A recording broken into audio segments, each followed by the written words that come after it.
Hello everyone. Today we're talking about the moment you'd be chosen for the gods, which is just a polite way of saying someone decided you'd look good on an altar. From being washed in freezing mountain streams until your lips turn blue, to wearing a feathered headdress so heavy it could snap your neck, to learning how to die in perfect silence because anything less might offend the weather.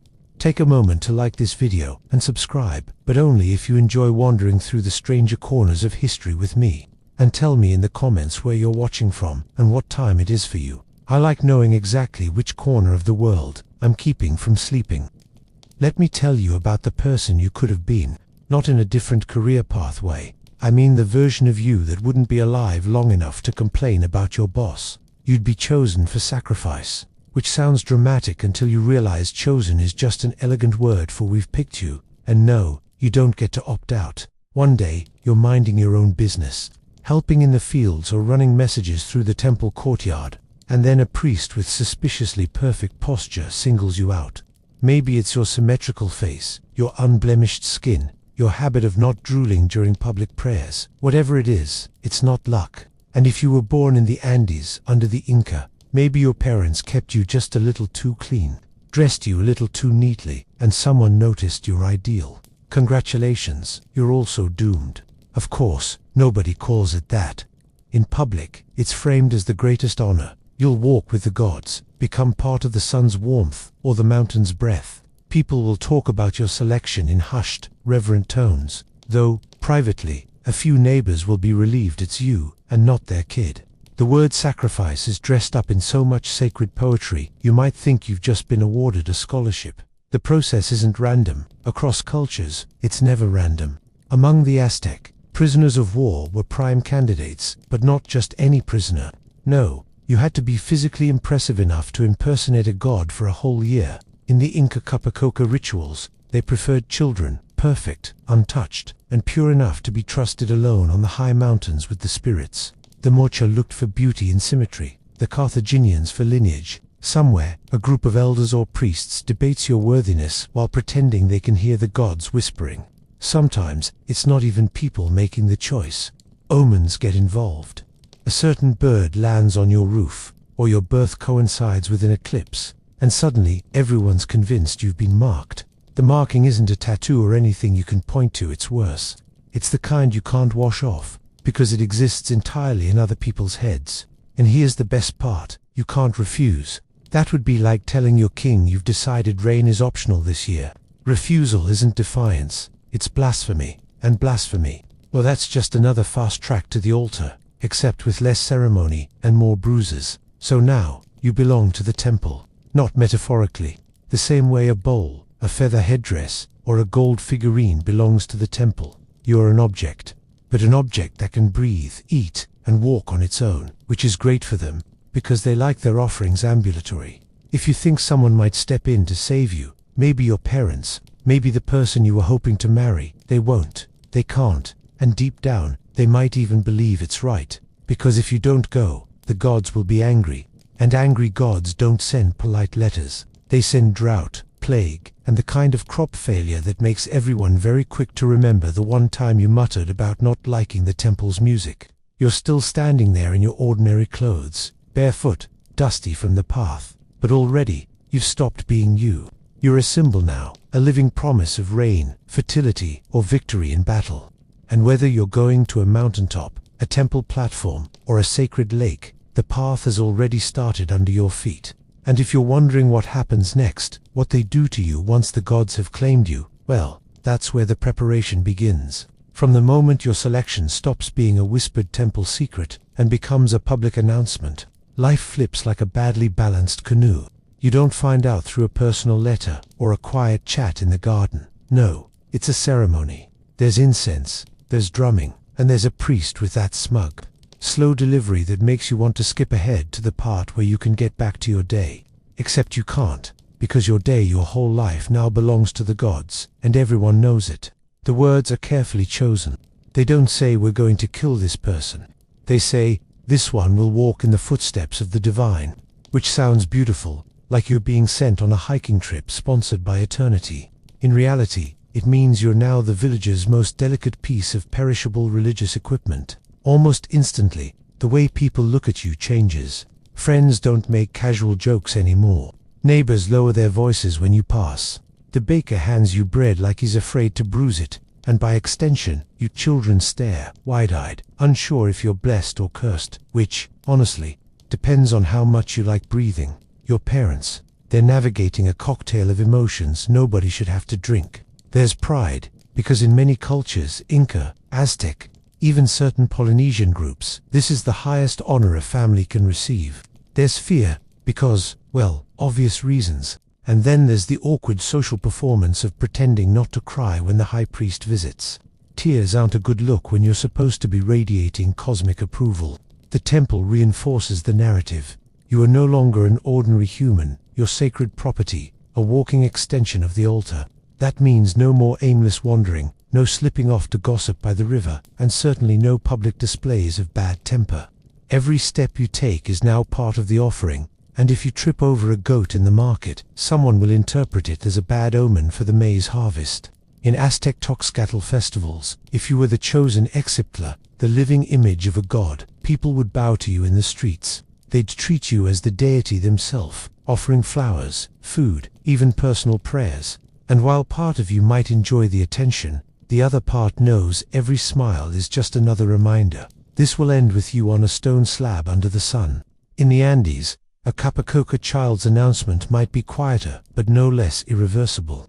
Word spreads in that slow, heavy way news spreads in mountain villages, the kind where you can feel people watching you from behind woven curtains. They don't touch you casually anymore. Purity must be maintained. Some avoid you entirely, afraid the sacred charge will rub off on them in a way the gods might not appreciate. By the end of the first day, you're already halfway to becoming a statue, admired, adorned, and not expected to do anything spontaneous ever again.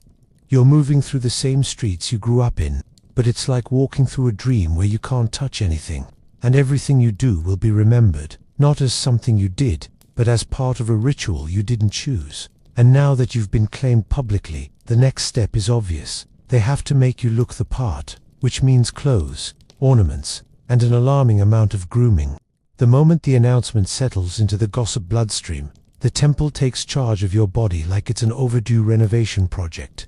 Apparently, the gods won't accept you as you are. You need to be polished, trimmed, and purified until you look less like yourself and more like an art piece with a pulse. Step 1 is cleansing, not the refreshing kind you get after a good bath, but the kind that comes with rules, chanting, and someone inspecting your fingernails for signs of moral decay. In Aztec rituals, the Exiptla might bathe daily in scented water, head to toe, while being anointed with copal resin and colored powders. In the Andes, a Capacoca child might be washed in icy mountain streams, the cold so sharp it feels like the gods are already taking small bites out of you. Hair is next. It's either cut to a specific length or left to grow untouched until the day of the offering. And don't expect anything trendy. You're not getting a layered cut. You're getting the kind of hairstyle that makes sense only when seen from above by a deity. Fingernails are trimmed, dirt scrubbed from skin, until you gleam unnaturally in the sunlight, the way fruit looks right before it rots. Then comes the wardrobe fitting. The temple seamstresses, or their equivalent, measure you with the care of people preparing a gift for a demanding, immortal client. In Mesoamerica, you might be dressed in garments that match the god you're impersonating. Jaguar skins, feathered cloaks, turquoise jewelry so heavy it drags your posture into a permanent bow. In the Andes, you'd be wrapped in the softest alpaca wool, woven with symbolic patterns, each thread dyed with cochineal reds or deep indigo colors that mean more to the gods than to you.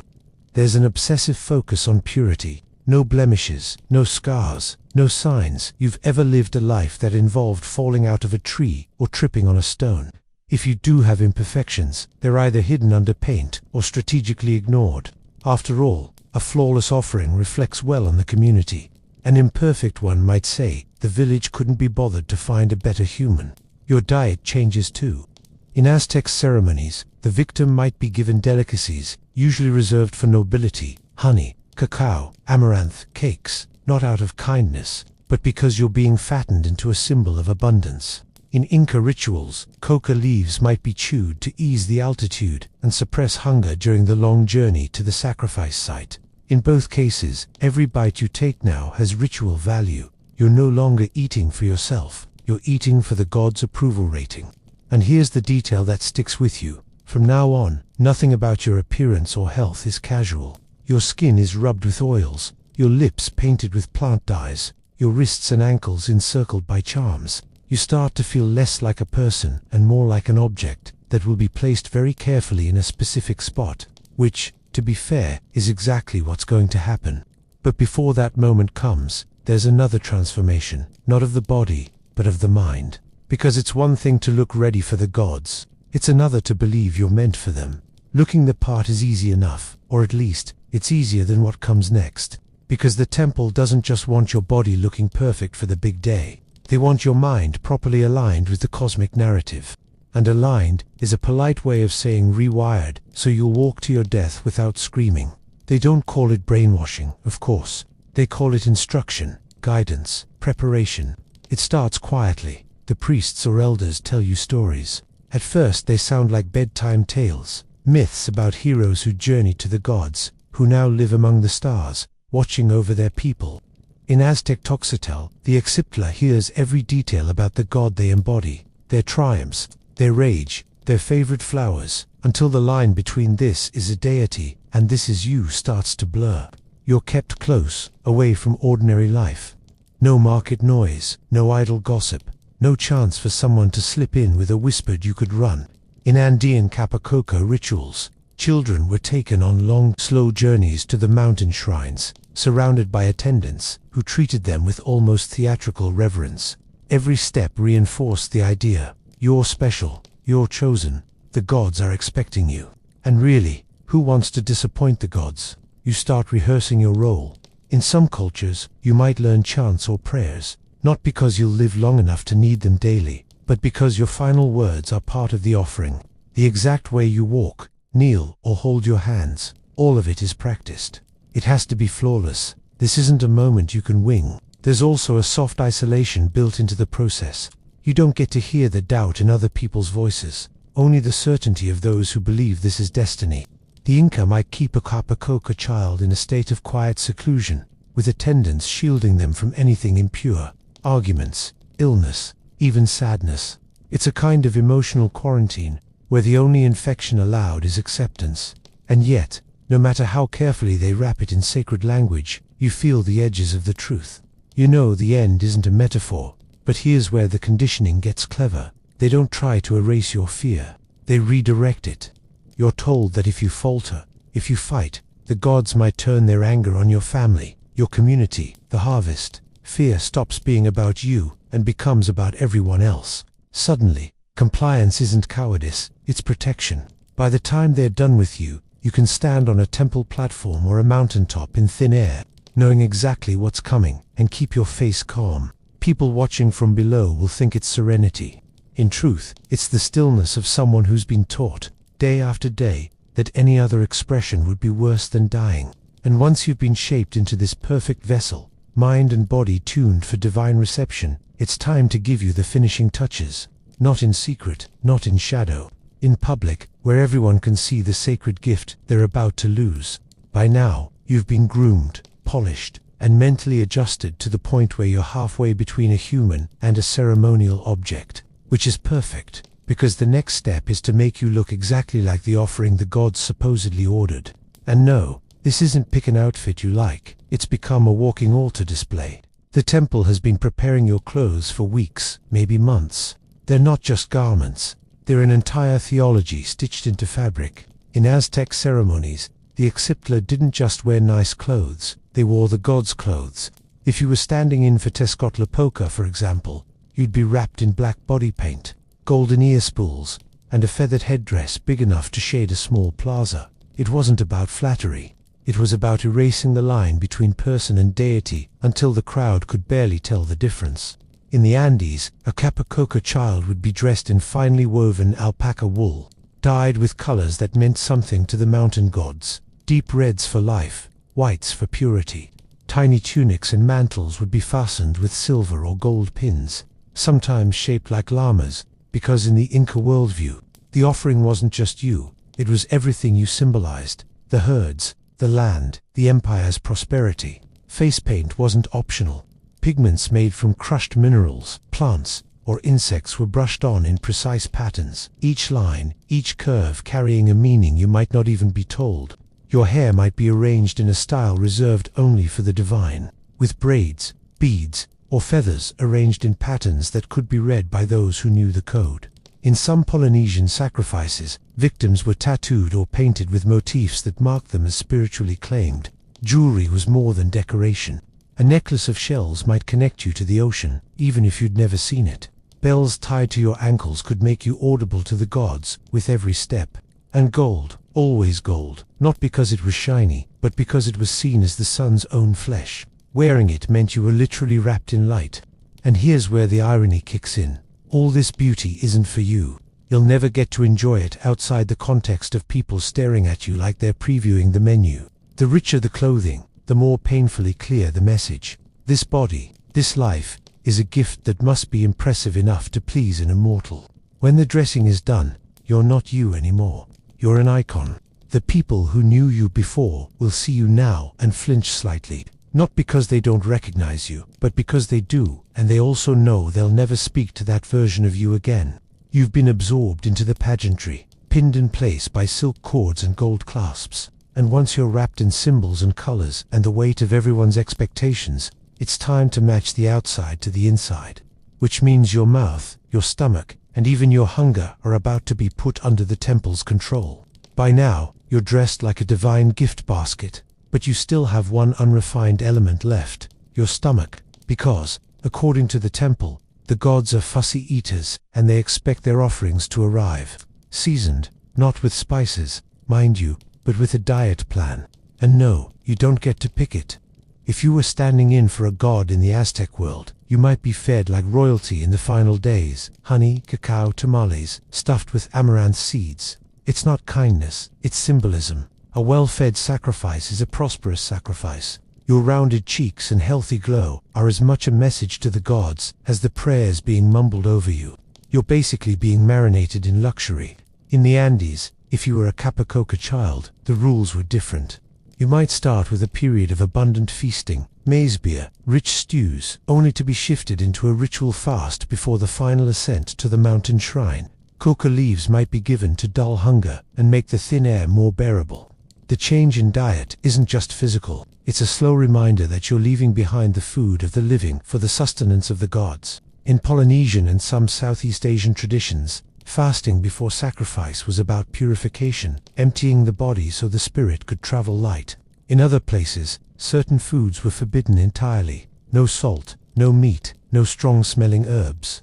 The idea was to make your body a blank canvas for the divine, free from the contamination of ordinary flavors. And here's the part nobody tells you. Eating becomes strange when you know each meal is part of your departure. You chew more slowly. You notice textures and tastes like you're storing them up for later. A sip of sweet drink, a bite of warm bread. You don't have to be poetic to feel the shadow of absence creeping in behind every swallow. You're watched constantly during this time, not in a friendly "how are you doing?" way, more like a quality control inspector, making sure their sacred product doesn't spoil before delivery. Too thin, they'll feed you more. Too sluggish, they'll change what you're given. Your appetite stops belonging to you. And all the while, attendants remind you of what each bite means. This grain represents the harvest your death will protect. This drink is the water you'll carry to the afterlife. This absence of food is the empty space you'll leave behind in the world. They're not feeding you for comfort, they're feeding you for meaning. By the end of it, your body is no longer just a vessel, it's a curated offering, every cell prepared for its final role. And with that physical preparation complete, it's time to start practicing exactly what you'll do when the eyes of the entire community, and supposedly, the gods are locked on you. Eating like a future god is one thing, but standing in front of the community without tripping over your own feet is another. And the temple is not about to risk an embarrassing performance. You're not just an offering, you're the main event, which means rehearsals. Yes, rehearsals for your own death. The priests don't call it that, of course. They say learning the sacred ways, or walking the path of the gods. It's choreography, really, except instead of preparing for applause, you're preparing for a knife, or a noose, or the slow freeze of a mountain shrine. You're taught where to stand, how to turn your head, when to bow, and how to keep your expression steady while everyone stares at you like they're reading omens in the shape of your eyebrows. In Aztec ceremonies, if you were an Ixiptla, you'd have to master the god's gestures. Tezcatlipoca's impersonator, for example, walked with a measured, almost predatory grace, every step deliberate, as if each one made the earth spin. You'd learn the correct way to receive offerings, to acknowledge prayers, and to stand still for hours while incense smoke curled around you, not just because it looked impressive, but because any mistake could be seen as divine displeasure. In the Andes, a Copacoca child might be taught small ceremonial movements for the final rites at the mountain summit, how to hold a bundle of coca leaves, how to sit wrapped in a cloak without shifting, how to face the sacred horizon without looking down at the dizzying drop below. Every action was part of the script, a silent language between the living and the gods. There's also the matter of speech, or, more often, the lack of it. Many traditions required silence during the final processions, not because you had nothing to say, but because the god's message was supposed to speak through you. When words were allowed, they were memorized lines, prayers, blessings, promises for the future of the community. Slip up, and you're not just making a social faux pas, you're potentially cursing the entire harvest. No pressure. And the rehearsals aren't just for the big finale. They cover the smaller rituals leading up to it. How to greet the elders in the temple courtyard. How to carry an offering bowl without spilling. How to kneel in front of the altar without putting your foot in the wrong direction. A detail that, in some places, could cause full-blown panic. This training can last weeks, long enough that it starts to feel like second nature, until you realize that second nature is just another way of saying they've scripted your final moments so well you could do them in your sleep. Which, in a way, you will, because by the time it happens, your mind will be moving through the motions automatically, as if you're just another priest in the performance. And once you can walk, stand, bow, and breathe exactly as required, there's no reason to hide you anymore. You're ready to be seen, not just by the temple, but by everyone, which is when the procession begins. If you've ever walked through your town and felt like everyone's watching you, multiply that by a few hundred people. Add drums, incense, flower petals, and the knowledge that you're on your way to die, and you'll have a rough idea of what this feels like. The procession isn't for your benefit. It's for the gods, the priests, and the crowd, in that order. In Aztec Tezcatl, the Ixiptla would walk through the streets of Tenochtitlan in full regalia, stopping at temples to receive offerings and prayers. People bowed, threw flowers, and looked at you like you were already halfway to the divine realm. Some even touched you for luck, as if a bit of your impending divinity might rub off on their next maize crop. In the Andes, for Copacoca sacrifices, the procession wasn't confined to city streets. It could last for weeks. You'd leave Cusco and head toward a mountaintop shrine, flanked by attendants, llamas carrying offerings, and priests chanting prayers in rhythm with your footsteps. Villages along the route might host small ceremonies as you passed, offering food, chicha beer, or coca leaves, not for you to keep, but for you to carry up the mountain as part of the gift. The sound is constant. Rattles, conch-shell trumpets, or the steady heartbeat of drums. Incense smoke clings to your clothes, and every face you pass reflects some variation of awe, pity, or envy, sometimes all three at once. You're a living spectacle, a moving altar, a reminder that the gods are still watching and still expect payment. The route itself is a theater stage. In Mesoamerica, you might circle the main plaza so every neighborhood gets a look, each section of the city making its own offering. In the mountains, the stage is the winding path carved into stone, each bend revealing a new audience of peaks and sky. Every step is symbolic. You're retracing the path of a god, or reenacting a myth the priests can recite by heart. And then there are the offerings you carry or wear. In your hands, you might hold flowers, marigolds for the Aztecs, contu blossoms for the Inca, both chosen for their association with the sun, life, and death. Around your neck, small pouches filled with seeds, feathers, or powdered pigments. These aren't accessories. They're messages to the gods, written in the only language that matters here, symbolism. It's exhausting, but you can't show it. Every bead of sweat, every twitch of your shoulders is being read like a sacred text. Look too tired, and someone might think the gods are displeased. Look too calm, and they'll nod approvingly, as if you've already ascended. It's a performance with no backstage. Even when the drums stop for a moment, you're still on display. And processions always end the same way, at the site where you'll be offered. The crowd thins into priests, the noise fades into chanting, and the air shifts, not just because you're at the temple steps or the mountain summit, but because everyone knows the next part won't involve walking back. And before that final moment, there's one last step to make sure you're ready. The purification, because even after all this, you're apparently still not clean enough for the gods. If the procession was the public theater, this is the part where the whole village steps on stage with you, not to save you, but to make absolutely sure the gods know they all signed the card. Community participation isn't just people showing up. It's structured, intentional, and steeped in symbolism that's older than the buildings around you. In Aztec Toxcatl, the Exiptla would visit different districts, each one making offerings, garlands of marigolds, bowls of food, paper flags cut into intricate shapes. They'd hand them to you like gifts, but they weren't really for you. They were props, traveling in your hands only long enough to be handed over to the altar or burned in the temple fire. In the Andes, during a Copacoca journey, entire villages along the route would host ceremonies when the procession passed. They'd lay out offerings of maize, beer, textiles, or figurines of llamas and humans made from gold, silver, or shell. These miniature people and animals weren't toys. They were symbolic doubles meant to accompany you into the next world, a kind of spiritual travel insurance. Families would step forward to offer blessings, sometimes touching your head or shoulders, sometimes simply raising their hands in prayer. In certain Polynesian rituals, they might chant your name aloud, so it would echo in the ears of both the living and the divine, fixing you permanently in the cosmic record.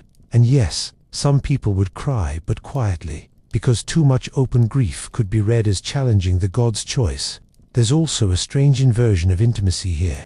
Neighbors you've known your whole life, who might never have so much as looked you in the eye for more than a second, will now approach you with a reverence that's almost awkward. It's not about you as a person, it's about you as a symbol.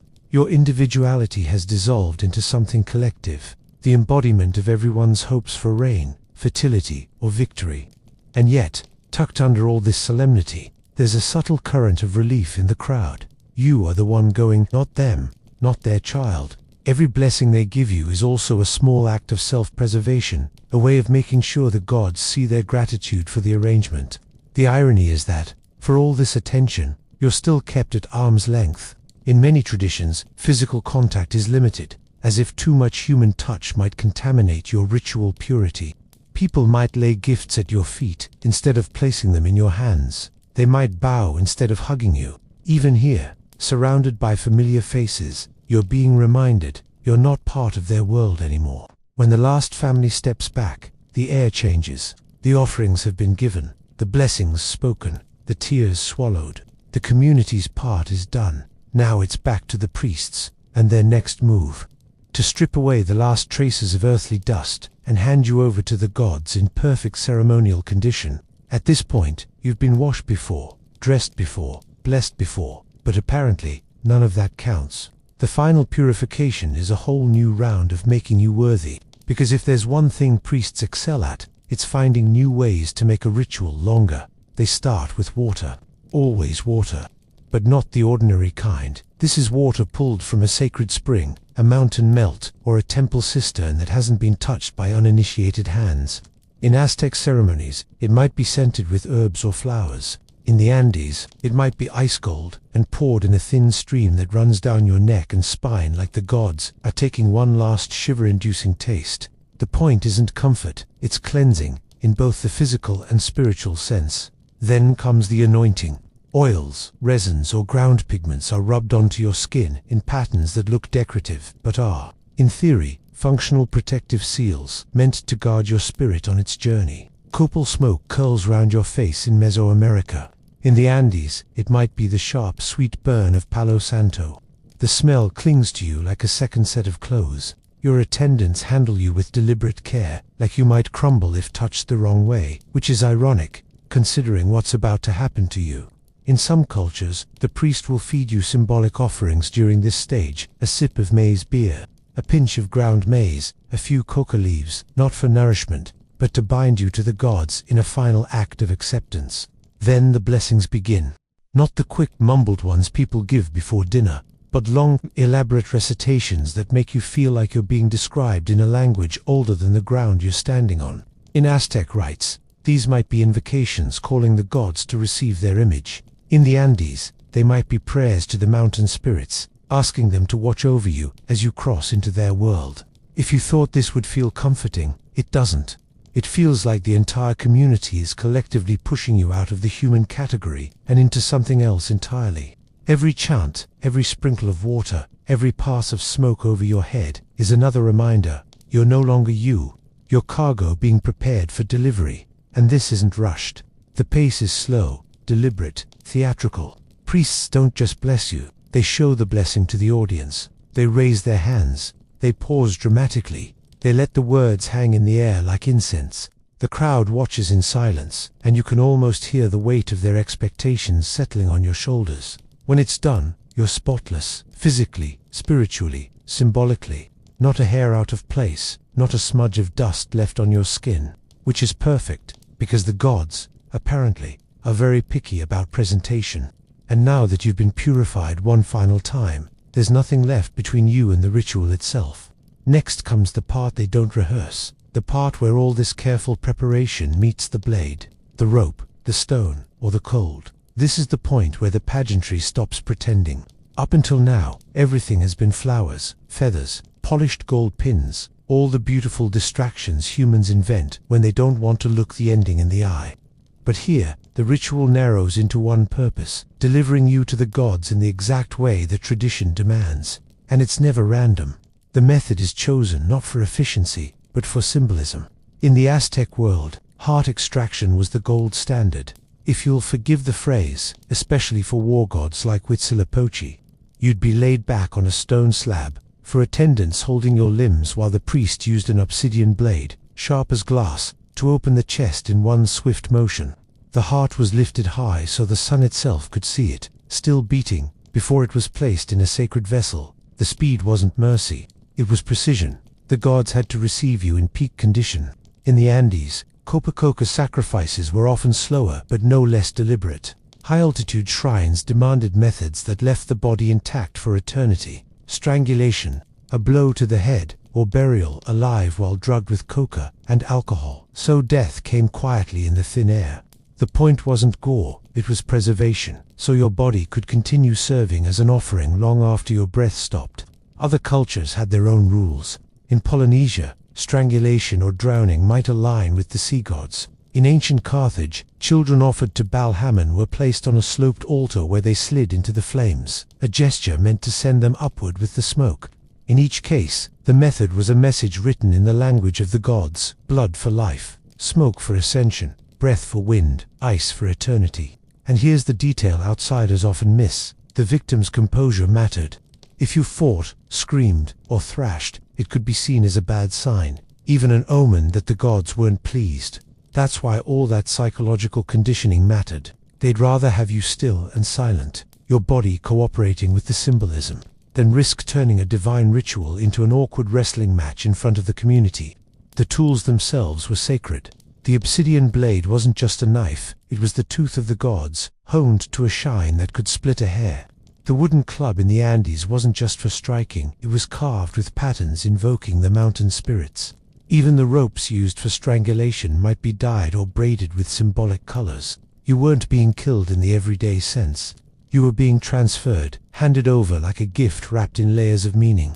And as the act happens, the crowd is silent, not out of respect for you, but because they're watching for signs. The way your body falls, the way the smoke drifts, the way the wind moves, all of it will be read as the gods' immediate response. That moment is the verdict. And once it's given, the next step isn't to mourn, but to complete the delivery with all the proper offerings you were never meant to carry back. If the sacrifice itself is the main letter to the gods, the offerings are the handwritten notes tucked inside the PS of the ritual, just in case divine attention spans are as short as human ones. In most cultures, the victim doesn't arrive empty-handed. In the Aztec world, your body might be surrounded with bowls of maize, cacao beans, or amaranth dough figures shaped into animals or deities. These weren't snacks, they were symbolic foods, each biteable only by gods, meant to carry the smell, color, and essence of the community's wealth upward with you. The Exipler's heart might be joined by a jade bead or a carved obsidian piece in the same offering bowl. Because why send one kind of treasure when you can send two? In the Andes, Capacoca children were buried with miniature versions of the empire, tiny gold and silver llamas, human figurines in full ceremonial dress, carved spondylus shells from the warm coastal waters. These weren't toys, they were representations of resources, allies, and territories. A condensed portfolio of Inca power bundled with you into the mountain's care. The body itself was placed with layers of fine textiles, each woven pattern a specific blessing or promise. Sometimes the offerings were meant to serve you personally in the afterlife. A gourd of chicha beer, a pouch of coca leaves, or a small woven bag of maize kernels, comforts for the journey. Reminders that you were still part of the human world even as you crossed into the divine one. In Polynesian traditions, a victim given to the sea might be accompanied by flowers, woven mats, or carved wooden images, all carried out into the waves alongside the body so that God would see you arriving well prepared. Even animals could be part of the package. A dog, for instance, might be sacrificed alongside you in Mesoamerica to guide your spirit across dangerous rivers in the underworld. Llamas in the Andes could be offered to walk beside you in the mountain realm. In every case, the logic was the same. No one should arrive at the god's door without an entourage. Placement mattered too. Offerings weren't just thrown in a pile. They were arranged with geometric precision, sometimes in layers, precious metals closest to the body, food in a ring outside that, flowers at the perimeter. The arrangement itself was part of the ritual language, a layout the gods would read upon receiving you. And here's the thing, as rich as these offerings could be, they weren't yours. They never were. You were just the delivery system. If anything, the more they piled around you, the clearer it became. You weren't just giving your life, you were carrying the community's best treasures into the unknown. A one-way courier, sealed in ceremonial packaging. Once everything was set, your body, the gifts, the symbols, the ritual, shifted into its final, most poetic justification, turning your death into something framed, not as an ending, but as a transformation. From the priest's perspective, this is the part where they change the narrative entirely. You're no longer dead in any ordinary sense, you're transformed. Or at least, that's the story they'll be telling long after you're gone. In Aztec belief, the victim's heart wasn't just a piece of anatomy, it was tona, the heat and life force that kept the cosmos running. By offering it, you weren't leaving the world. You were literally fueling the sun so that everyone else could keep having mornings. You might be gone, but your energy was believed to be circulating through crops, rivers, and the daily warmth on people's skin. In that sense, you weren't dead, you were breakfast. In the Andes, a Capacoca child buried high in the mountains didn't perish so much as become part of the mountain itself. The body, perfectly preserved in the cold, was a kind of permanent bridge between the living and the apus, the sacred peaks. Your face might freeze in the same calm expression you wore at the moment of offering, turning you into a literal guardian watching over the valleys below. Transformation also meant embodiment. In many traditions, the sacrifice was seen as merging with the deity they were offered to. In Mesoamerica, if you had been the Exipler for a year, wearing the god's clothes and receiving the god's honors, the moment of sacrifice was framed as your return, as if the god had only been borrowing your body and was now moving back into the invisible realm. You, as a person, dissolved into the divine role you'd been performing. It wasn't just a spiritual idea, it was political theater. Your transformation was proof that the priests, the rulers, and the rituals worked. The rain would fall, the corn would grow, the armies would win, because you had changed from a human liability into an immortal asset. And if things didn't go as planned, well, that was just because the gods had other business to attend to, not because the ritual failed. Convenient, isn't it? To the community, the transformation narrative also helped soften the edges of reality. It's easier to tell yourself your neighbor, your child, or your friend became a star, a mountain spirit, or a wind that rustles the crops, than to sit with the fact that they're gone because people in robes said it was necessary. But transformation, no matter how poetic, isn't the final step. The body, this new form, still has to be placed where it can continue serving as the god's reminder of their bond with the living. And that means the after-ritual work, burial, entombment, or display in a sacred site.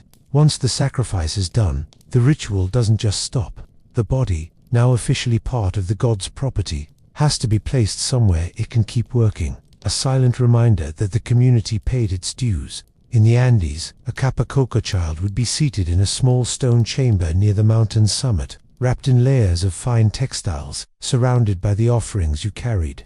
The cold would preserve you for centuries, your skin, hair, and clothing intact, so intact that modern archaeologists have found some looking as though they'd simply fallen asleep.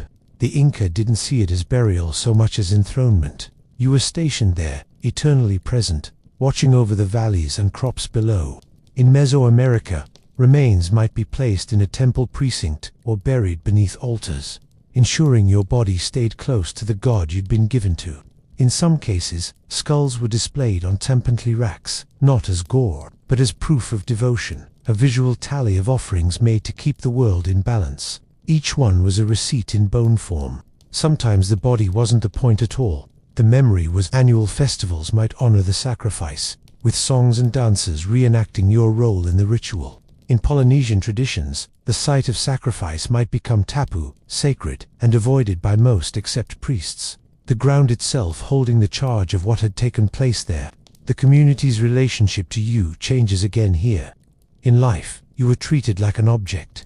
In death, you were treated like an ancestor, even if you were no older than a teenager. People might leave small gifts at your resting place, maize kernels, coca leaves, flowers, not out of personal love, but because you now function as a mediator between them and the divine. But memorialization also serves politics. Your sacrifice becomes part of the ruler's record, proof that they have the power and piety to keep the gods happy. Your name, if it's remembered, will be spoken alongside omens, weather patterns, and military victories. If it's forgotten, well, the body still speaks for you, even in silence. And here's the irony. The people who stand over your burial spot, speaking your name or bowing their heads, aren't thinking about the person you were. They're thinking about the crops, the rain, the wars they hope to win. You're no longer you. You're a transaction that's already been processed. Still, the site remains, and as long as it's there, so is the reminder that the gods can be kept content, for a price. Which brings us to the quiet, unspoken truth. Every offering sets the stage for the next one. If you thought your death was only about the gods, let me correct that. It was also about power. In every society that practiced human sacrifice, the act doubled as both a sacred transaction and a political statement. You weren't just pleasing a deity, you were reinforcing the hierarchy that decided who got to live and who got to die. Take the Aztecs. Sacrifices weren't random acts of devotion. They were scheduled, public, and spectacular, perfectly timed to festivals that reaffirmed the empire's cosmic authority. By offering captives from conquered cities, the Mexican rulers reminded everyone watching exactly who was in charge, not just in politics, but in the very machinery of the universe. Your death said, "Without us, the sun doesn't rise." And it didn't matter if that was literally true. What mattered was that people believed it. In the Andes, Capacoca wasn't just about honoring the mountain spirits. It was also a way for the Sapa Inca to knit the farthest corners of his empire into one spiritual fabric. A child from a remote village, sacrificed in Cusco or on a sacred peak, became proof that even the most distant subjects were part of the imperial order, their bodies literally part of the landscape that fed the empire. It was religion, geography, and politics braided together like a ceremonial cord. And this wasn't unique to the Americas. In ancient Carthage, the offering of children to Balhamin wasn't only about divine favor, it was a demonstration that the ruling elite controlled life itself. The gods were the ultimate excuse. The political message was for the living. Sacrifice worked as a display of abundance, to killing a healthy, unblemished person, especially a child or a noble captive, sent a clear signal: we can afford to give this away. We have so much life, so much wealth, that we can hand the gods our finest without fear of running short. In cultures dependent on agriculture, it was the human equivalent of throwing your best seeds into the fire to show confidence in the next harvest. Of course, the priesthood always came out stronger. They were the interpreters, the ones who could explain why your sacrifice pleased the gods, or why, inconveniently, the gods might need another one soon. They controlled the ritual script, the omens, the scheduling, and since nobody wanted to risk offending the divine, their power was almost untouchable. Your role then was to be the perfect closing argument in a case that had nothing to do with you personally.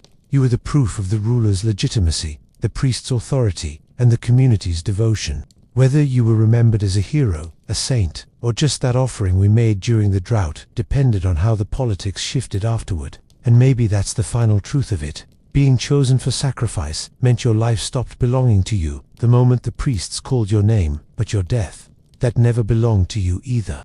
It was always theirs to display, to narrate, and to use as a reminder that the God's will and human power are rarely separate things.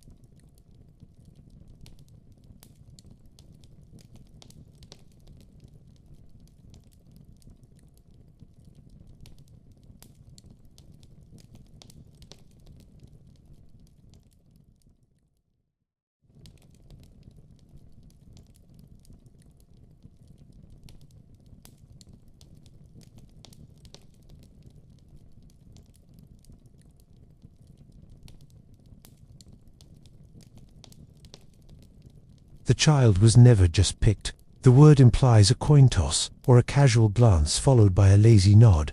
This was deliberate. It began with eye-sharp, measuring eye-stats scanned faces the way a jeweler inspects gemstones. The Incas wanted purity, not in the modern sense of virtue, but in the imperial sense of flawlessness. Skin unmarked by scars, teeth straight and white, posture without a hint of limp, a face that looked as though the gods had personally drafted it. Sometimes the search took place in the imperial capital, sometimes in the far reaches of the empire, in villages where the air was thin and the mountains were close enough to block the sun. Officials, priests, or emissaries of the Sapa Inca would arrive and, with polite ceremony, make their choices. The candidates were children of noble lineage, or, at the very least, families in good standing with the empire. This was an honor too large to refuse, though everyone understood the fine print that an honor could be as heavy as a stone slab. There were other ways to be noticed. Omens had power. A child born during an eclipse might be marked for the mountains before they could walk. A condor landing on a family's roof, a lightning strike splitting the earth near a home. These were taken as messages from the Apis, the mountain spirits, and the messages were never open to negotiation. Sometimes, the child's beauty alone could seal the matter, especially if it carried that symmetry the Inca elite prized like gold. Political motives threaded through the choice as well. To take a child from a remote province and lead them to Cusco was to fold that province into the empire's spiritual fabric. The Copacoca child became living proof that no valley, no village, no outpost of the empire was too far to be bound to the Inca heart. Even the gods, it seemed, preferred a diverse portfolio. Once the selection was made, the air around the family shifted. Neighbors lowered their voices when they passed the house, the way people do when someone has won an uncomfortably large prize. The chosen child was no longer one of them. Not quite divine yet, but already moving in that direction, like a star beginning to separate from the horizon. And then, once the decision settled like dust after a sudden wind, the news became public, and the transformation began not of the child's body, but of their place in the world. The revelation didn't arrive as a whisper behind a doorway. It came with ceremony, because the Inca never missed a chance to turn politics into theater. The announcement might happen in a plaza, beneath the watchful eyes of elders, merchants, and the faintly amused stone faces carved into temple walls. A priest draped in layers of woven symbols would speak slowly, each word delivered like it had been personally inspected by the sun god. They didn't say, "This child will die for us." They said, "This child will walk with the mountains, carry the breath of the empire into the sky." The phrasing wrapped the reality in so much silk and gold that even those who knew what it meant could almost pretend it was a promotion. Almost. The crowd's reaction was its own ritual. Some stared with reverence, as if the child already glowed.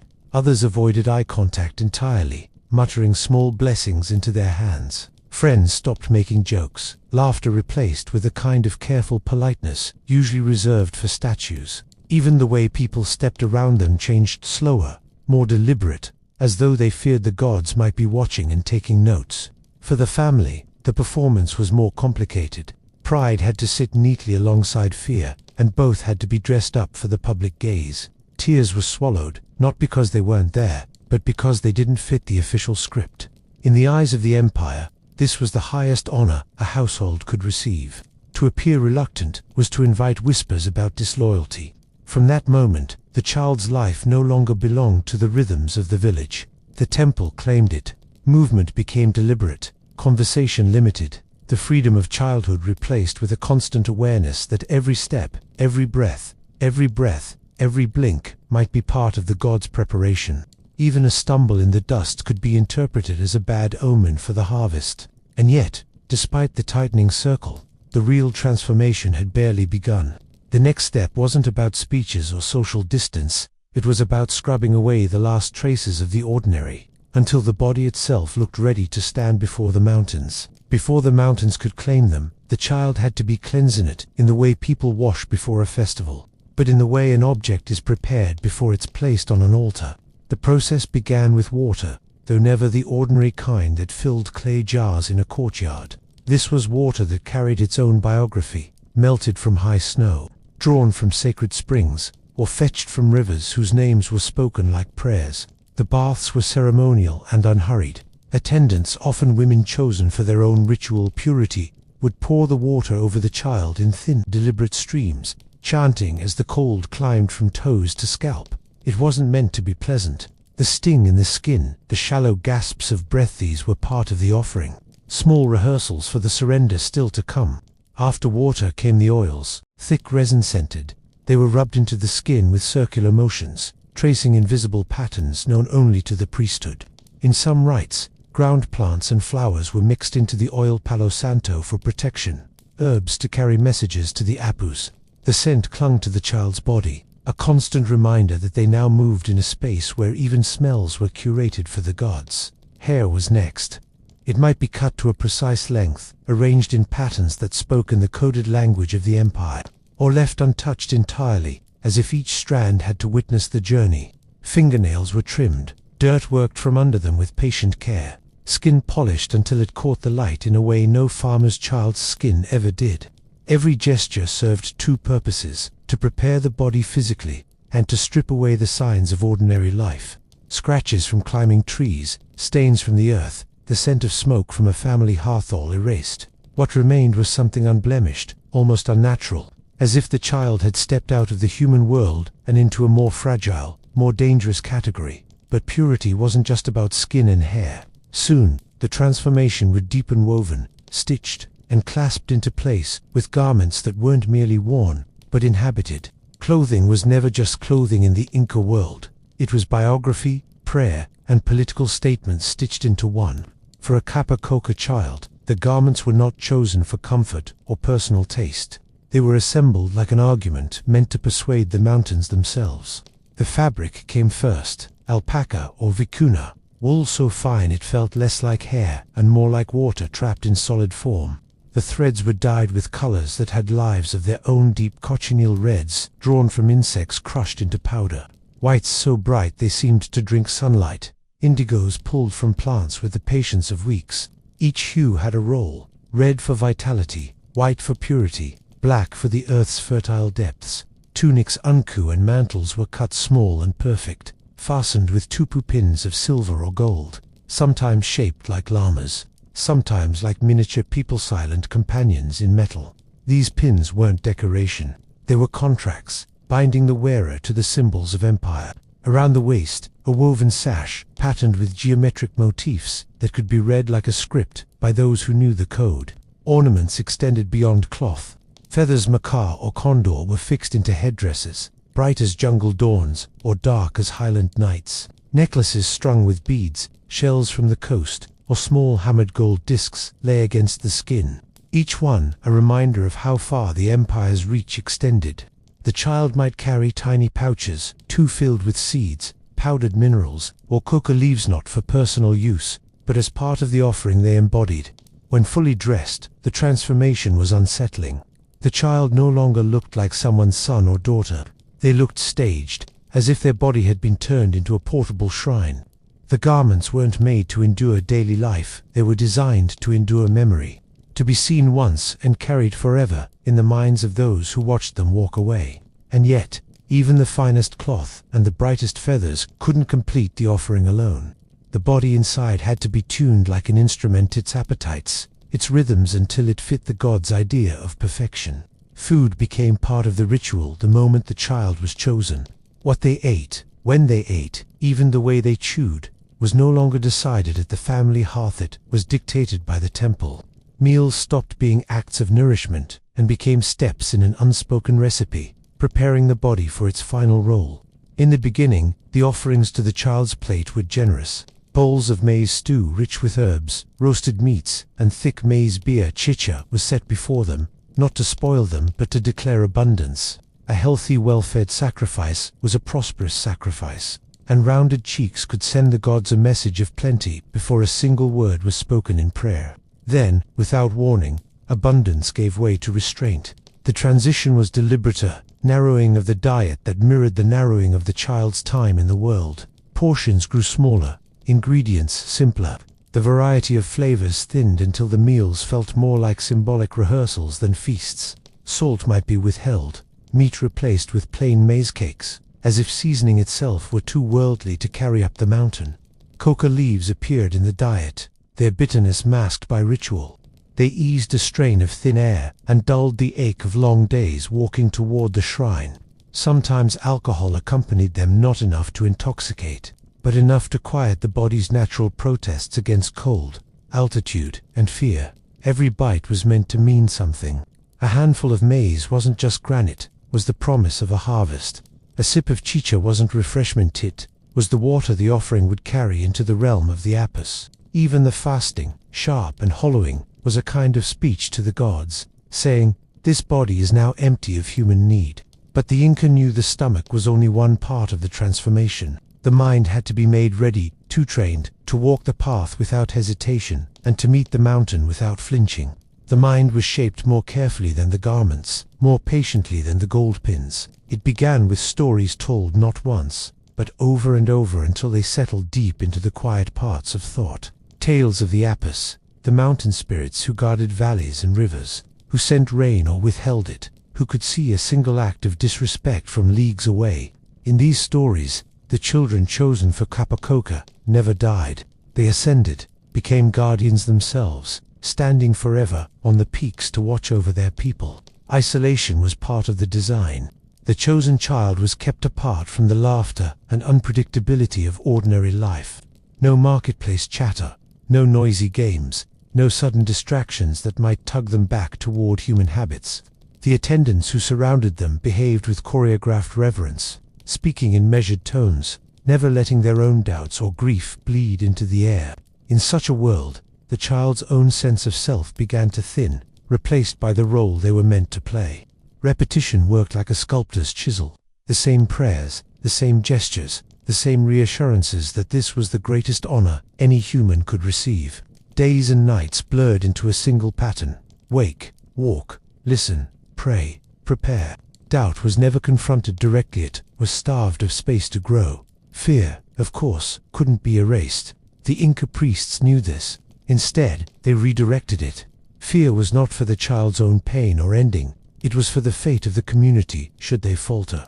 If the offering stumbled, if the gods turned away, it would be the crops, the herds, the rains that suffered. The child's body became a kind of shield, and surrender became protection. By the time the journey began, the child's mind had been tuned to a quiet acceptance. Not resignation, exactly, but a stillness that came from knowing the mountains were waiting, and that waiting was not to be kept waiting for long. And so the path upward unfolded, not just in thought, but in stone, dust, and thin air. The departure was never hurried. It was an unfolding, like the slow turn of a great machine that had been set in motion long before the child was born. The path began in Cusco, or in the provincial capital, under the gaze of the Sapa Inca's emissaries, and wound upward through valleys and ridges, always toward a peak where stone and sky blurred. The procession itself was a statement. Attendants walked in measured rhythm, llamas padded softly under the weight of offerings, textiles, gold figurines, carved spondylus shells carried from the far coast. Priests chanted in steady patterns, each syllable timed 2 footsteps, so the sound felt less like music and more like the earth breathing. The child was at the center, not leading, not following, carried by the movement of the group, like the still eye of a slow-moving storm. Villages along the route became stages for smaller ceremonies. People emerged from doorways with bowls of maize beer, chicha woven cloth, and small animal figurines to present as gifts not to the child personally, but to the role they embodied. In these moments, the journey wasn't just a climb. It was a web being tightened, linking the empire's corners to its sacred peaks. The terrain itself conspired to shape the pace. Paths narrowed into ribbons of stone, suspended above drops that made the air seem thinner. The sun at altitude was sharp enough to sting, but the wind carried a cold that wrapped itself into bones.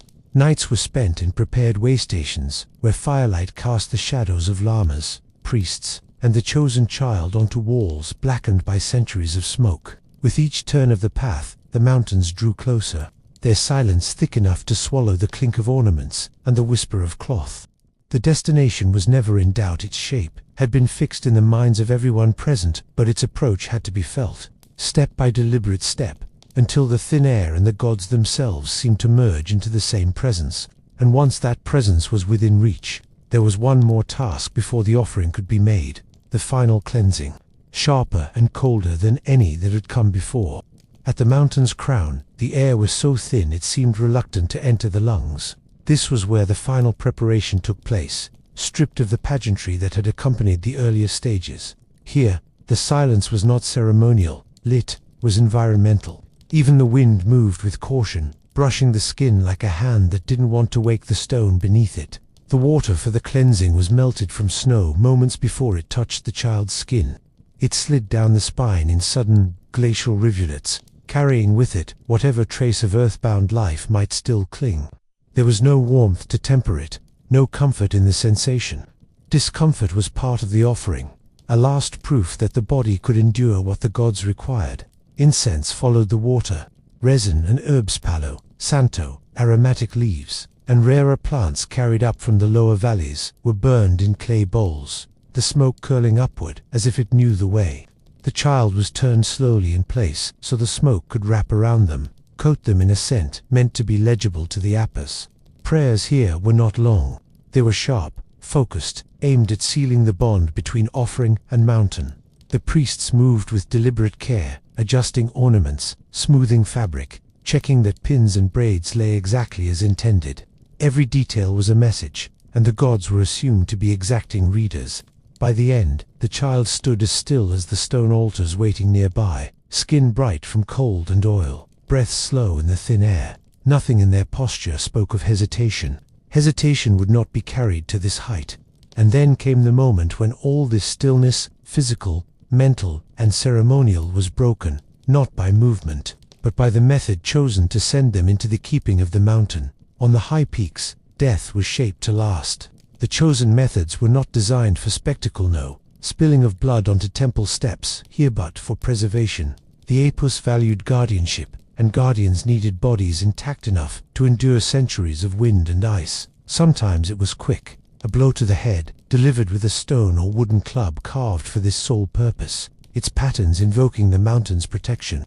Other times, it was a tightening of the rope around the neck, the fibers woven from alpaca hair or plant cord, each strand twisted with the same patience that had shaped the child's garments. And in some cases, it was the most passive form of violence, burial alive in the stone chamber, the cold and thin air closing in until movement ceased.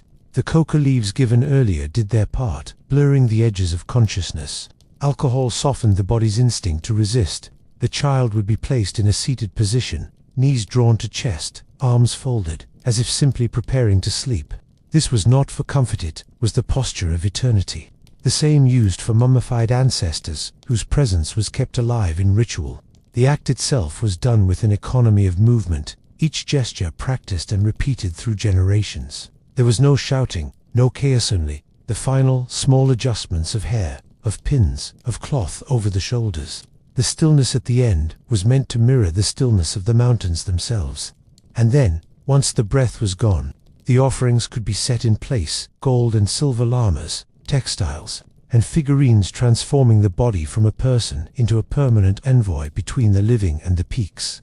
Death, in the logic of the Kappa Koka, was not an ending but a reassignment. The body, now motionless but meticulously composed, was carried only a few steps from the site of the act into a small stone chamber built into the mountain itself. These enclosures were hardly larger than a sitting figure, just enough to hold the child, the offerings, and the air that would freeze and dry them into permanence. Textiles were layered around the body in precise order, the finest weaves closest to the skin, heavier outer cloaks folded to seal in warmth that would never again be needed. The gold and silver figurines were placed beside them, miniature jamas, human shapes in ceremonial dress, each one a symbol of the empire's wealth, an unspoken reminder to the Apis of who had sent this gift. Small bowls of maize, pouches of coca leaves, and carved spondylus shells from the coast completed the arrangement. These were not tokens for nostalgia. They were provisions for a journey that existed entirely in the Inca imagination. The cold became the final artisan. At these altitudes, it worked slowly, hardening the skin without decay, preserving hair, clothing, and even the faint shapes of fingernails. Centuries later, such bodies would be found with faces still calm, their posture unchanged, as if they had only closed their eyes moments ago. For the living, the child was no longer a memory but a presence. From the valleys below, the mountain where they rested became a point of contact with the divine, a place to leave small offerings, whisper prayers, and measure the favor or displeasure of the spirits. The Apis were thought to keep them as guardians, eyes fixed forever on the lands that had sent them. And so the empire's reach extended not only across distances, but into the peaks themselves, stitching human loyalty into stone. The preserved bodies stood as quiet proof that the Inca could send their finest into the sky and have them remain there, watching, long after the messengers themselves were gone.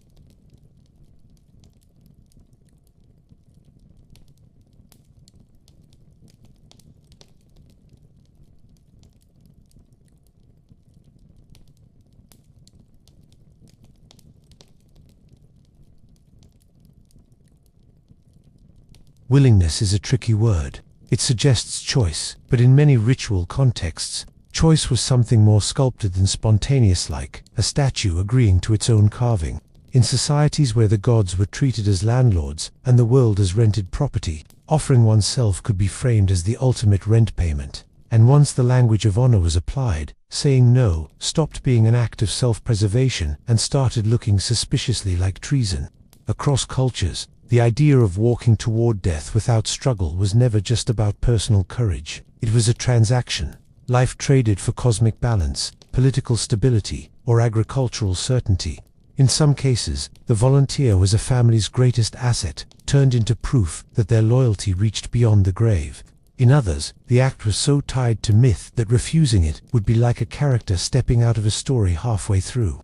In Mesoamerica, the Aztec Xiptlet, the living image of a god, spent months, or even a full year, treated with reverence, fed delicacies, and dressed in divine regalia.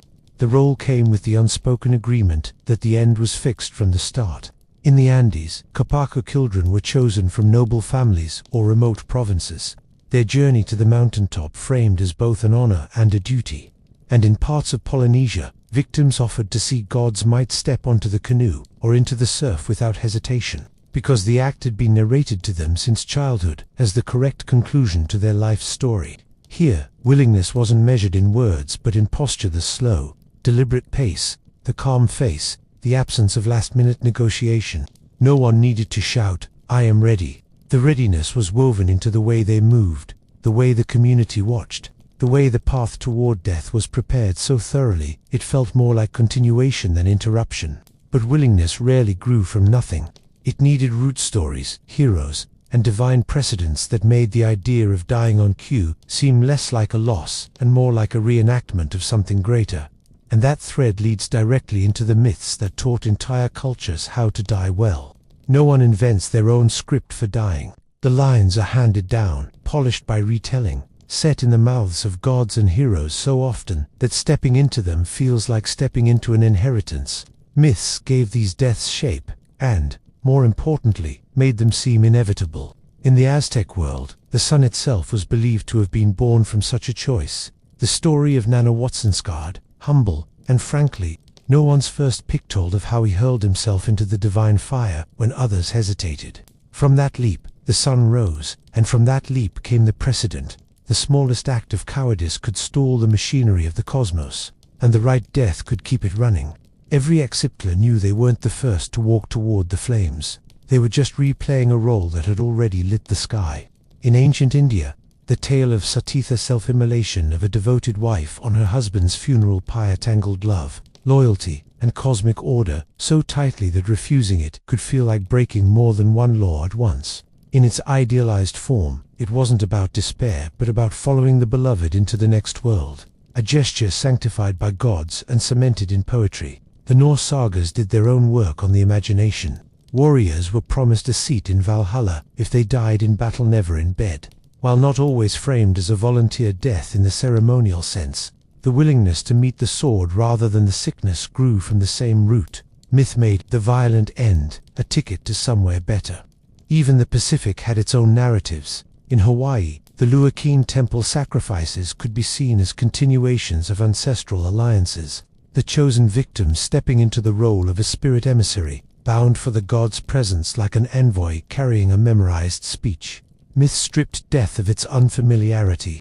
If gods had done it, and ancestors had done it, then doing it yourself didn't make you strange, it made you part of a lineage. And from lineage came prestige, the kind of posthumous status that could elevate an entire family. And prestige, when woven into the fabric of ritual, had a way of making death look not only acceptable, but desirable. A willing death carried a strange kind of weight, the kind that could elevate not just the one who died, but everyone tied to them.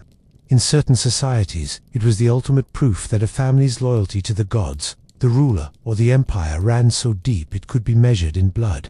The victim's name, if remembered, might be spoken in the same breath as victories, harvests, or omens. And if it wasn't remembered, the act itself still clung to the family, like a hereditary jewel. Among the Inca, when a child was selected for Kupakoka, the parents might be rewarded with land, goods, or political favor. The sacrifice was both a religious gesture and a very public declaration that their household was woven into the imperial order. In the Aztec capital, the family of an Exiptler could gain a surge of social standing, basking in the reflected divinity of their relatives' role at least until the drums stopped. Even in cultures where rewards weren't tangible, the intangible currency of honor was enough to sustain the practice. Prestige didn't just run upward, it radiated sideways. Neighbors treated the family differently, a mix of reverence and cautious distance, as if some of the sacred charge might still be crackling in the air around them. To host a willing death in one's bloodline was to own a story that could be told for generations, each retelling polishing the honor until it gleamed. The individual's willingness, then, wasn't just about their own acceptance, it was about feeding the collective pride. To die well was to leave behind something valuable, even if that value could only be spent in the currency of memory and myth. But prestige alone couldn't carry someone to the altar or the pyre. It needed reinforcement, systematic patient shaping of the mind, so that duty and death blurred into the same word. Willingness rarely arrived as a lightning strike. It was cultivated, like a crop that needed steady watering. Ritual systems knew how to do this with unnerving precision, removing distractions, trimming away any part of life that didn't fit the final role, and feeding the mind a steady diet of sacred inevitability. It often began with isolation. The chosen might be moved into temple quarters, away from markets, gossip, and the ordinary rhythm of human unpredictability. Attendants spoke to them with measured reverence, never breaking the illusion that they had already stepped halfway into the divine realm. Ordinary noise, the sound of neighbors arguing, children laughing, traders calling, was replaced by chants, drums, or the slow rise and fall of ritual flutes. Stories followed, repeated until they blurred into lived memory. In the Andes, Capacoca children were told of the mountain spirits watching over them, eager to receive them as honored guests. Among the Aztecs, the Exiptler learned the myths and mannerisms of the god they embodied, until the boundary between the two was paper-thin. Even in Japan's Junshi tradition, where samurai followed their lord in death, the code of loyalty was so constant, so public, that when the moment came, it felt less like an ending than a long-delayed appointment. Prayer, fasting, and symbolic elevation reinforced the idea that the body no longer belonged to the person inhabiting it. Diets were adjusted to purify, clothing altered to reflect sacred status, and gestures rehearsed so often they became reflex. In some places, mild intoxication or trance states softened the mind's sharper edges, not to erase fear entirely, but to reframe it into something noble. By the time the conditioning was complete, hesitation wasn't just absent, it was unthinkable. The role had been worn so long, it clung like a second skin. And the path to death had the same inevitability as a road that could only ever end in one place. And before the final step, there was still the public phased deliberate display of this willingness for all to witness. Once the mind was properly tuned and the body shaped for the role, the chosen stopped being a person in the ordinary sense and started functioning as a moving piece of ritual architecture. Before the end, there was a performance to give, not for vanity, but for continuity. In the Aztec capital, an exiptler didn't just sit in a quiet room waiting for the knife. They walked the streets in full regalia, receiving offerings and prayers as if they were the god themselves. They blessed children, accepted flowers, and took part in dances whose steps had been repeated for centuries. In those moments, they weren't on their way to die. They were already halfway in the divine register, their flesh temporarily borrowed by a higher power. In the Andes, a Capacoca child might appear in smaller ceremonies along their journey to the mountaintops, standing beside priests, holding symbolic objects, their presence woven into blessings for the community. These appearances weren't casual. Each gesture, each placement of the feet, was chosen to fit the ritual's geometry, as if a misstep could tangle the line between human and divine. Elsewhere, the Hawaiian Luakini sacrifices could see victims incorporated into temple feasts or games before their final moment, not as entertainment but as enactments of the mythic roles they were believed to inherit. Every public act was a rehearsal, every gaze from the crowd a reminder that they were more symbol than self. These roles weren't just about preparing the victim, they were about preparing everyone else. Watching someone live as a deity or ancestral figure softened the coming rupture. It turned an act of killing into an act of return. And when the final days came, the script required a public journey, not to flee the end, but to walk directly toward it, every step confirming the choice. The walk to the place of death was never a matter of simple logistics. It was theater, slow, deliberate, and designed so that each step could be read like a line of sacred text. The point wasn't to get there quickly. It was to show, unmistakably, that the journey itself was part of the offering. In the Aztec Toxcatel festival, the exiptler moved through Tenochtitlan in full divine costume, stopping at temples to receive flowers, food, and prayers. Drums marked the pace, flutes threaded the air, and the crowd parted not in fear, but in reverence. To watch the victim walk was to witness the god moving through the city one last time, a reminder that the end was already decided. In the Andes, a Capacoca procession wound its way up mountain trails. Llamas loaded with offerings pacing alongside priests. Villagers stepped forward to give textiles, maize beer, or carved figurines, not to keep, but to be carried upward with the child. The thin air, the cold, and the unyielding slope turned each step into a visible measure of endurance, proof that the chosen still moved willingly toward the shrine. Even in Norse sagas, the imagery lingers. Warriors, riding to a final battle they knew they would lose. The ride itself, a declaration that meeting death head-on was the only honorable direction to travel. Everywhere, the procession served as the last public confirmation. There was no darting glance toward escape, no hesitation in the gait. The calm stride, the lifted chin, the steady hands all told the crowd that the will was intact. And if any doubts remained, the ritual costume and the offerings made sure no one could mistake the role for anything less than sacred. By the time the destination came into sight, temple platform, mountain peak, sacred clearing, the body and the mind had already been shaped to fit the final moment. All that remained was to keep that composure until the very end, no matter what waited there. In the last stage before the act itself, the body was no longer just flesh, it was choreography. Every motion, every stillness, had meaning. How the victim stood, how they turned their head, even the angle of the hands could be read as omens by those watching. Any twitch out of place risked being interpreted as divine displeasure. The posture of composure was cultivated long before the procession. In the Aztec capital, the exiptler learned to walk with the measured grace of the god they represented, steps even, gaze level, movements smooth, as if the air itself offered no resistance. Among the Inca, a Capacoca child was taught how to kneel in front of an altar without wavering, to hold offerings without fidgeting, to sit in the cold without curling into themselves. Speech, when allowed, was scripted. Final words might be blessings, ritual chants, or mythic lines that tied the individual's fate to the larger story of the community. In many cases, silence was preferred, the absence of words seen as the presence of the divine. A clenched jaw or a furrowed brow could ruin the symmetry of the scene. The ideal was a face calm enough to suggest the gods were already listening through it.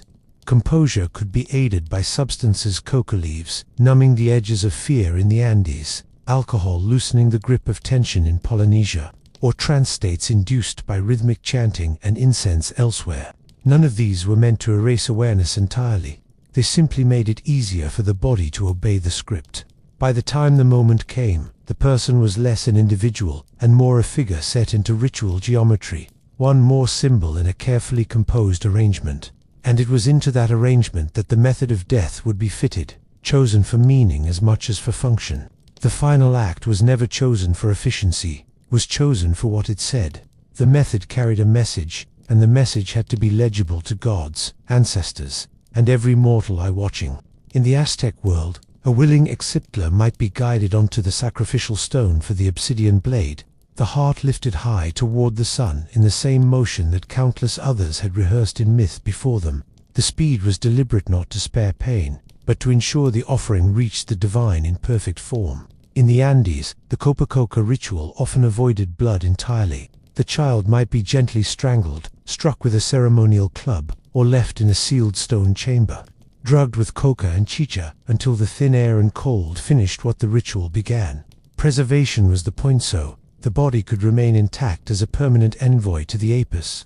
Polynesian rites for sea gods might require drowning, the body slipping into currents already thick with offerings of flowers and carved wood. In Hindu sati, the self-immolation of a widow was framed as a final act of devotion, her figure rising in flame like the mythical heroines sung in epics. Everywhere, the manner of dying was a kind of signature: blood for life, fire for transformation, water for passage, ice for endurance. The victim's stillness in that moment was not just personal, it was the closing proof that the willingness was real. And yet, the act itself was only the visible peak. The ritual wasn't finished when the body stilled. It continued in the belief that this death was less an ending than a crossing into another form. Death, in these traditions, was less a severing than a handover. The body stopped, but the role continued, shifted from living actor to permanent fixture in the divine order.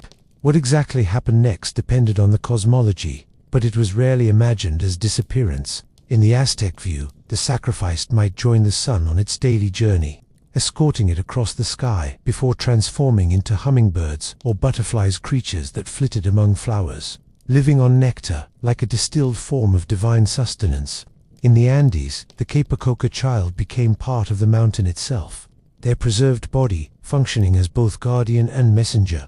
From that frozen seat, they were thought to watch over valleys, rains, and herds, a living thread between earth and spirit. In Polynesia, a victim offered to the sea gods could be imagined as dwelling in their underwater realm, interceding for the living during storms or lean fishing seasons. In Sati, the widow was believed to ascend with her husband's spirit, the two reunited in a higher plane of existence, their bond reaffirmed beyond mortal terms. The afterlife role wasn't abstract, it was functional. These figures could be prayed to, their sites visited, their names invoked when crops failed or illness spread. The living treated them as intermediaries with influence, proof that the act had been worth the cost. And while the spiritual transformation made sense within its own logic, it also made the willingness easier to understand. If the next stage was to become a guardian, a divine companion, or a celestial traveler, then walking toward the end wasn't surrender, it was promotion. Yet in every case, the transformation served more than the spirit. It reinforced the structure that had made the act possible in the first place, ensuring that willingness would be ready, cultivated, and waiting for the next time the gods or rulers demanded it. For rulers and priests, a willing death was the perfect proof that their authority reached beyond the body, that it could command not only what people did, but how they ended. It was a spectacle that fused religion with governance, a performance where the script was written by the powerful and played by the devout. In the Aztec Empire, public sacrifices of volunteers were timed with major festivals. ensuring that the act didn't just please the gods, it reminded the population who mediated that divine relationship.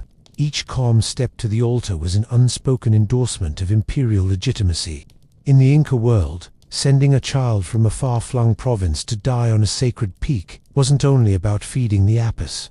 It was a physical declaration that even the most distant subjects were bound to Cusco in life and death. Carthaginian child offerings to Baal Hammon carried the same double-weight religious devotion on the surface, political theater beneath. In Japan, Jung Shitha's suicide of retainers after their lord's death reinforced the idea that loyalty to one's superior outweighed loyalty to one's own survival. These acts also served as displays of abundance. To give up a healthy, unblemished person, often young, beautiful, or highborn, was to say, "We have so much life that we can afford to hand our best to the divine." The gods got the offering, but the living got the message. And while the ritual framed the death as chosen, the machinery that shaped the choice was anything but casual. It was structured, inherited, and designed to repeat. Every willing victim became a model for the next, ensuring that the path to the altar stayed well lit, well trodden, and never empty.